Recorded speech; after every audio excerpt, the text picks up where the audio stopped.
حضرت سلیمان علیه السلام از جمله پیغمبرانی بود که خدا به او هم پادشاهی داد، هم پیغمبری، هم دانستن زبان مخلوقات دیگر غیر انسان. چه مرچه است، چه مرغ است، چه هدهد است، چه گاو و چه خر، همه زبان میدانست. قرآن به این گواه است. حضرت لقمان سلیمان کاهش میکند وقتی که با لشکرش میگذشت، مرچه ها در بیرون در گرما دوادو داشتند. خوجین مرچه ها فرمان داد که زود خانه ها تم در این سلیمان به این کر و فر شاهیش الان میگذرد، بسیار شما را سم میکند، شما تکی پاون دست اونها میمونید.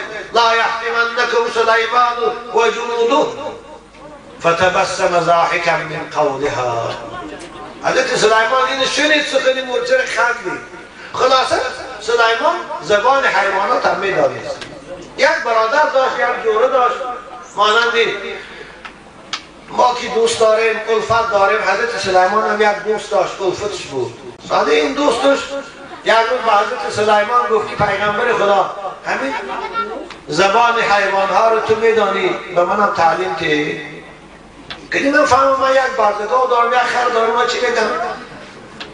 حضرت سلیمان گفتن ها برای تو چی در تو رفت؟ اگر دانستید این ها ضرور میبود خداوند به شما هم تعلیم میداد.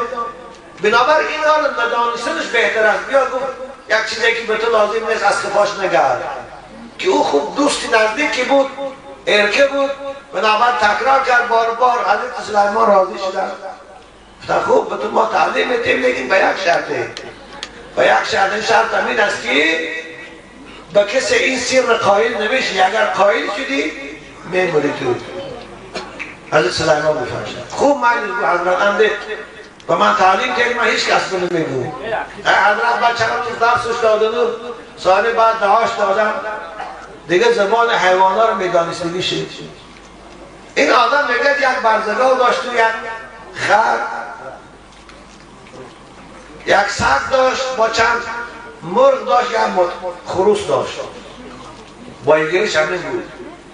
روزا هم خرش سوار میشد و برزگاهش پیش کرد، میگه صحرا جفت میکرد، بیگاهی میامد خانه برزگاه میبست، خر میبست، لچ میکرد و پیشاشون علف میپرتافت. خوب آدم ها میترسید بگیشن. یک روز علف پرتافت پیش برزگاه و پیش خرش، کمپرش گاوجوشی داشت. سانه خر میگرد به گاو نگاه کرده گفت که های آشنا بود. آخر همین علف خوجین میدادگی نه من سیر میکنه نه تو را. بیا تو همه علفات همیشه هم نخور من ته من خورم. پگه با ما علفات تو میته تو میخوری. بعد دیگر رازی دید بودن که این آدم فهم داخل یاد گرفته بود تو. خندش گرفت و خندید. از این داناکی خر که گاو فریب کریستو داری. خندید زنش گاوجوشی دارد و هم اندک چیشی دارید دوری آقا میخندید. بودی نه هیچ گرمی خیلی خندم گرفت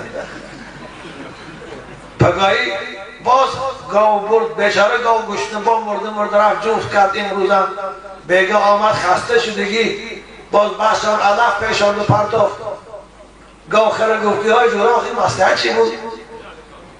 آدی نمانه گفتی که علفات من ته فردا من علفات تو رو میده بیا که توی شرمه خور حقیقت من ته شرط دو وفا کن که خر گفتی جوراخی بیا همه روزم تو نخور علفات من ته من خورم. خود این میبینه که تو علف نخوردی بگه این گاو کسال شده بیا پکت مشتیم جفت رو برون شد هم دم میگیری خیلی بابا پکت چند روز حق تو رو میدین حضرت همین حکایی میکنه بیچاره این گاو دار راضی شد. این شما علف نخورد خوجین از این گپی او خندید باز بلند خندید کمپرش با فهمید گفت چی گفت های خندید این دو روز های تو در پیش گاو خرد میخندید دوگه نه هیچ گپ نشده گفت خیلی بود رفت پگاهی دم گرفت و خرش سوار شد بازار رفت اینا مایده چنده برای روزگار خرم بیارم گفت بازار رفت تا پیشین لب بازار گشت آمد خرش بست و با پیشم لعلف پرتاف پیش گاو برزگاه و خرش رفت برزگاه خوشنه بود و بیچاره دور سید و گوهای ناهیسا باقید که بیاخی علفات ما خورد این حالی خورده تو که بس نکنی بود و گوه گاوی نادان گفت حالا ببینید همه روز خوجه ما سوار شد بازار رفت. پیش کی رفت تو خبر داری؟ پیش قصاب رفتیم ما.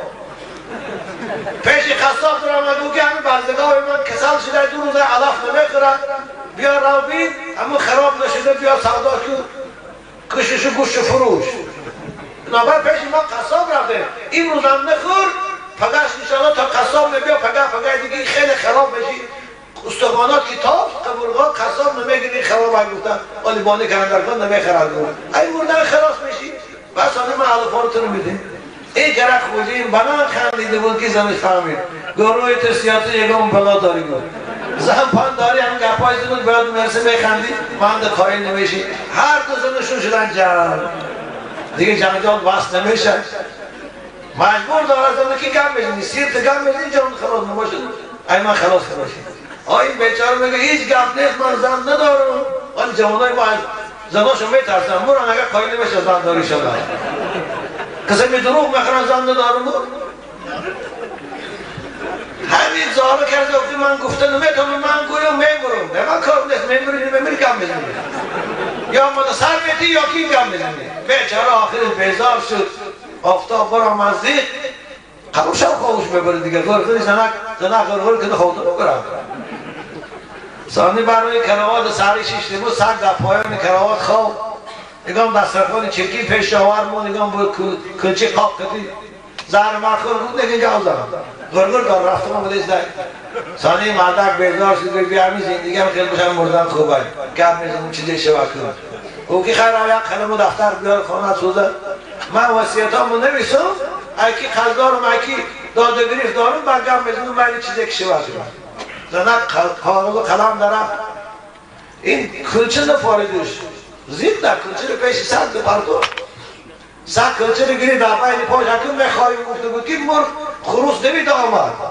این بالای کراوات درشته خروس گفت که های سد آشنا گفت همین کلچه دو تیم ما بریم خوره سد گفت که چوه ما خود گوش نریم گفت تو خم نخور آن نگاه کن بعد یه ساعت 2 ساعت بعد مرده بشه گفت سر تخته میکنه اون کراتونی گره خدا رحمش کنه سر تخته میکنه گفت استقال بیچاره میخوری چند موسیقی میکنی گفت چوه با گفت همین کمپین ینگی گفت خیلی خوجه ایمان جنجال دارد مجبور کرده که سیر تبگی اگر این سیر شگور میموره گفت حالی مور خواهی تاجیکا هم این سرتخته دارن سرتخته بکنن گفت تو استقام گوشت بیچاره میخوری تا چند روز اما ما میبرن در علم محکم ما میکنن به اون گریه نالو دیگه دانو مانم نمیتیم گفت 2-3 روز بیا همین کلچه رو تیما بریم خوریم خروس گفت سگر ثانی بعد سر کلچه رو در خروس داده خروس بعد خوجین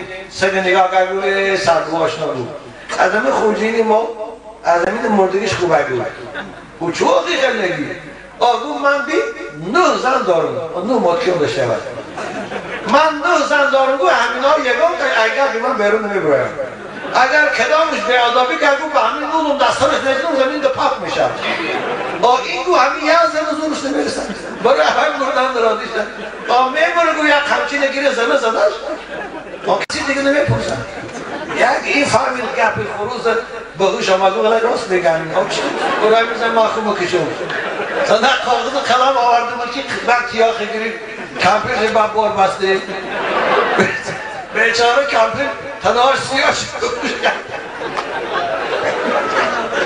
بگو بازم میپرسی بگو که نه دیگه نمیپرسی تابو کردی گفت دادر عزیز شما باز ناتون نزنه او وقت ملیسه نبود ششم عدم نبود هر کار میگرید آنی میاد چه خدا دیگه خودتا میکنم با گفی کنه گرفته ایشان گذارگو تیاخ گیره شما مزنه خیلی خلاصه کلام عزیزان من همین است که همین زن وقتی که از حقوق خودش بیرون طلاق کرد ببینی آخر سببی لطخوری شد بنابرای خواهرای ما هم باید شوهراشان حرمت کنند چیزی برای خودشان زندگیشان آینشان در کار است طلب کنند چیزی که از زندگیشان بیرون است شوهراشان برای غم نکنند خواهرای عزیز خداوند شما رو بختیار شوهراتان رو دوست دارید